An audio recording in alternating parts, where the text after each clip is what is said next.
Look at this accident right here. This truck is turning. Whoa. This guy walked right into my car. Nobody's paying attention. So this truck is turning here. And look at what happened. This girl apparently was paying no attention, or somebody wasn't paying any attention, and she got stuck right under the truck. This is unprecedented. Yep, this is it.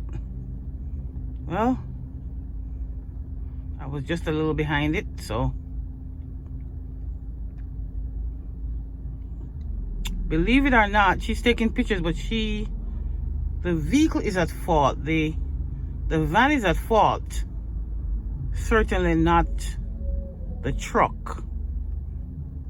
Based on, yeah, she has to wait. This is a four-way stop sign. So the person driving, I'm saying she, I don't know. The person driving the Honda should be waiting for that truck to make the turn, or at least to clear the all-way stop sign. That's just my take on it.